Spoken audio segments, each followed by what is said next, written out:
The Yankees might not be done making additions. They had some interest in Corbin Burns and had conversations with the Milwaukee Brewers on that front. They've had conversations with the White Sox on Dylan Cease, and they seem to still be surveying the market for some last-minute off-season additions before opening day kicks off. Today, we're not looking at the bottom of the market. We're not looking at depth relievers, minor league free agents. We're looking at some heavy hitters and some stud pitchers who can make big additions to the Yankees and be last-minute buzzer-beater additions to the Yankees to complete their offseason.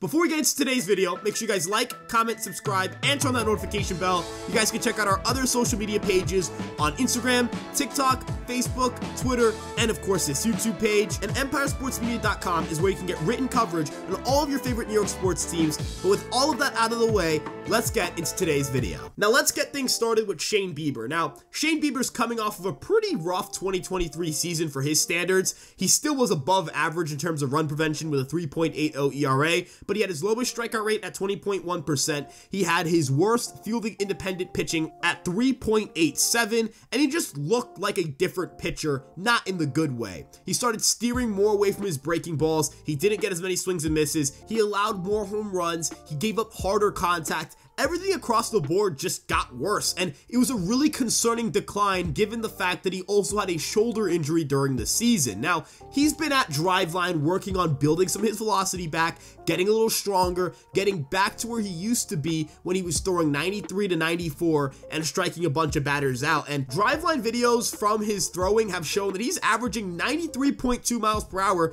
That would be the highest mark he's had since his 2020 season. When he was sitting 93.2, that was back in 2019 when he had a 5.5 FWAR, a 3.28 ERA, finished in the top 5 in Cy Young voting, and struck out 30.2% of batters faced. That's 259 batters over the course of that season. If you can get that version of Shane Bieber in 2024, you're going to have one of the best pitchers in the American League, and we don't have to look that far to see a season where Shane Bieber was one of the best pitchers in baseball, because just in 2022, he had a 2.88 ERA, a 2.87 FIP, and a 4.8 FWAR, finishing in the top 10 in Cy Young voting, and doing that on just 91.5 miles per hour of velocity, with middling stuff plus numbers because of how far the fastball dropped in terms of movement and velocity. Now, if Shane Bieber can get his fastball back to where it was in years past, it'll also help his deception off of his secondaries, which have also seen an uptick in velocity. That's a big key here. Shane Bieber has always been known for a nasty curveball, something that Matt Blake actually got him to throw more when Matt Blake was still in Cleveland. Shane Bieber has a lot of really good things to say about Matt Blake, and that connection right there would certainly be interesting, especially seeing how Matt Blake and Sam Brain have changed the Yankees organization from a pitching standpoint. They've gone from an organization that has struggled to get the most out of pitchers to an organization that has consistently gotten more out of pitchers than you would expect. And if he can have that same kind of effect on Shane Bieber and he gets his comfort level back, we could see him pitch to a pretty high level, and projections are pretty high on Shane Bieber. Every single public projection system on Fangraphs believes he'll finish with a sub-4 ERA, and each projection system has him finishing around 3 wins above replacement, with some of them even going as far as to push it to closer to 4 wins above replacement.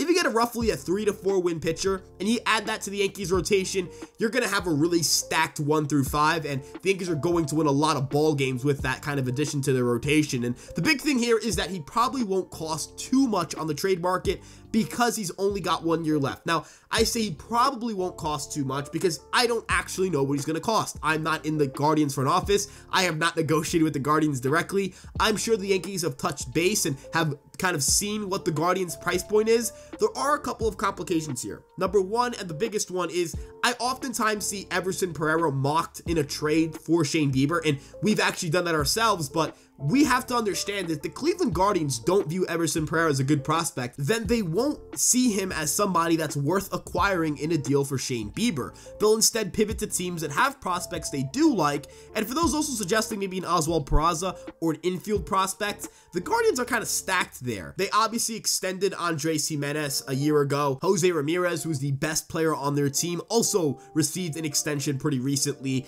They have Josh Naylor at first base. They're hoping to either extend him or trade him for a piece that can help them. And they have Kyle Manzardo on the way, so it's not like they don't have a first base prospect. And then at shortstop, they have a couple of prospects there that are top 100 guys that they could turn to in Gabriel Arias and Brian Rocchio to potentially get reps there. So they're pretty covered there. At catcher, they have Bo Naylor, and I don't imagine that they're going to look at Bo Naylor and say, we're not going to start you if we have an opportunity to acquire like Augustin Ramirez. And then the outfield, there are more question marks, but again, it comes down to, do they think Everson Pereira is that good or not? Maybe on the pitching side of the ball, if the Guardians look at a couple of guys the Yankees have and say we would like to add them to our pitching staff, but I doubt the Guardians wouldn't at least ask for Will Warner or Chase Hampton.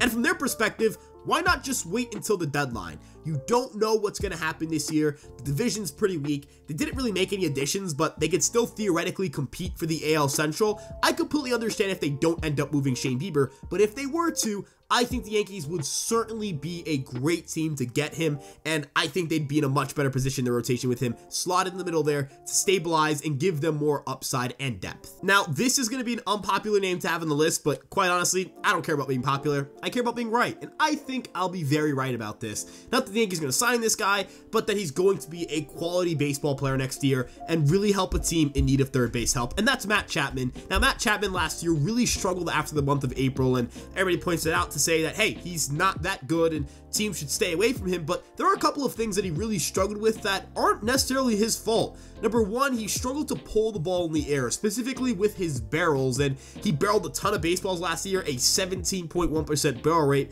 but when you're not pulling the ball, it doesn't really result to much. Center hit barrels, opposite field hit barrels, opposite field hit fly balls, and center hit fly balls just don't have the same run impact as a pulled fly ball or a pulled barrel. And the Blue Jays as a whole last year just steered away from pulled fly balls, which was really interesting considering that power has kind of been their thing. It's been their thing. It's been their ability to generate power and not strike out so much. And they went away from that last year, and I think that cost them playoff wins, and I think it's something the Yankees can take advantage of because they can sign Matt Chapman potentially to a short-term deal, use it as a way for him to rebound his value, and get a really quality third baseman, and one who, for the very least, is going to anchor your defense at third base. The Yankees have the AL Gold Glove winner at shortstop with Anthony Volpe, and if they were to add Matt Chapman, they would now have the reigning AL Gold Glove third baseman, giving them two Gold Glove infielders on the left side of their infield.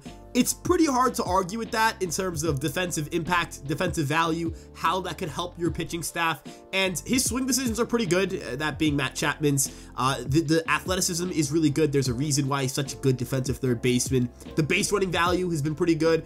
His BSR over the last 2 years has been 5.3, which is well above average, and the ability to run the base as well, play good defense, give you enough on offense where you're looking at him and saying he can hit at right around the 6th or even the 5th spot of your lineup, and you have a well-rounded player who can really help this team. I think the Yankees can help him pull fly balls more. The Yankees as an organization have historically done a really good job of pulling the ball in the air. They have a lot of hitting coaches who have developed those skill sets at the minor league levels and have developed those skill sets with a lot of their major league hitters, and I'm sure they could do the same with Matt Chapman. In terms of what he would get in the open market, I'm sure he's still got some multi-year offers on the table, but if he's not satisfied with them, and looking at the San Francisco Giants and seeing that they just signed Jorge Soler, maybe they're not as inclined to sign Matt Chapman. He could maybe take a one-year deal, a prove-it deal, something that gives him some insurance and lets him rebound and hit the market again next year.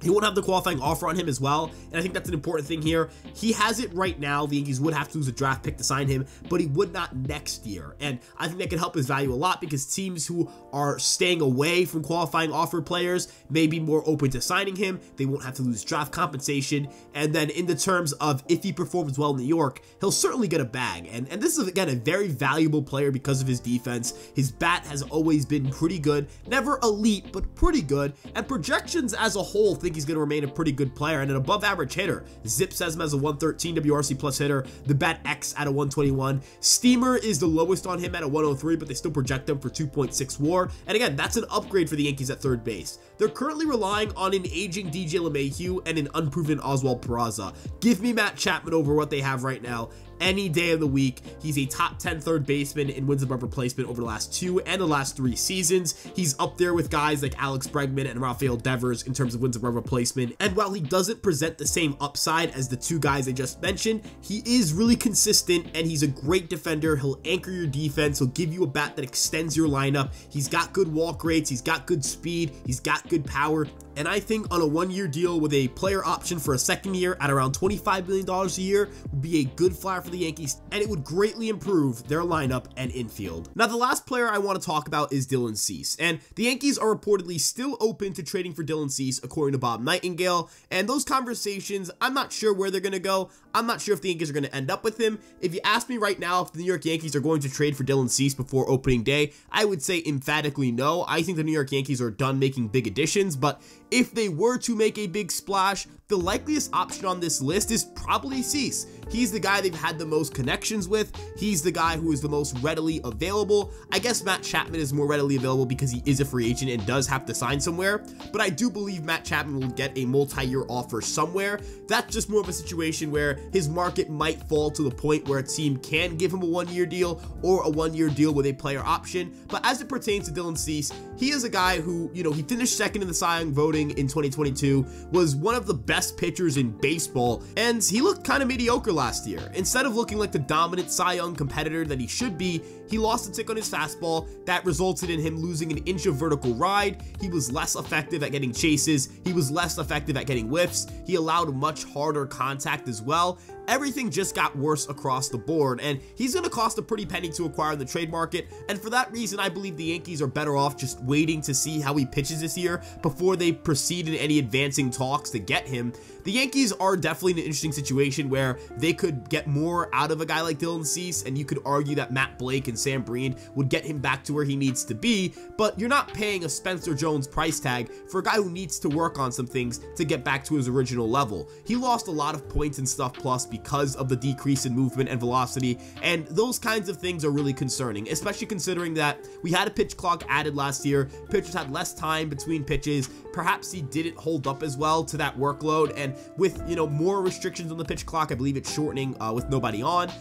There are fewer moments for him to rest, fewer moments for him to build up that velocity again. I have a lot of concerns about whether he's going to sustain his stuff numbers from 2022 ever again. I don't know if we'll see that version of him, and the only way to know is by seeing him pitch this year, and I think the Yankees are going to exercise a more patient approach here. Again, he is one of the best pitchers in the league. I think he's truly an excellent starting pitcher, but he isn't the type of guy I look at and say, I would pay, Spencer Jones, Chase Hampton, and then 2 other prospects on top of that, especially considering that he doesn't pitch deep into games reliably. Yes, he leads the league in starts over the last 3 years, but he hasn't averaged enough innings per start for him to clear the 180 innings mark more than once in his career. That's extremely concerning. If you're thinking about an ace, I want a guy who gets me through the 6th and sometimes into the 7th inning in big games. I don't know if Dylan Cease is capable of doing that on a consistent basis, and for those reasons, I'm a lot more conservative and cautious about trading for him. But again, the Yankees have better numbers and access to more data than I do in terms of Dylan Cease, and they likely have a better understanding of why he took steps back,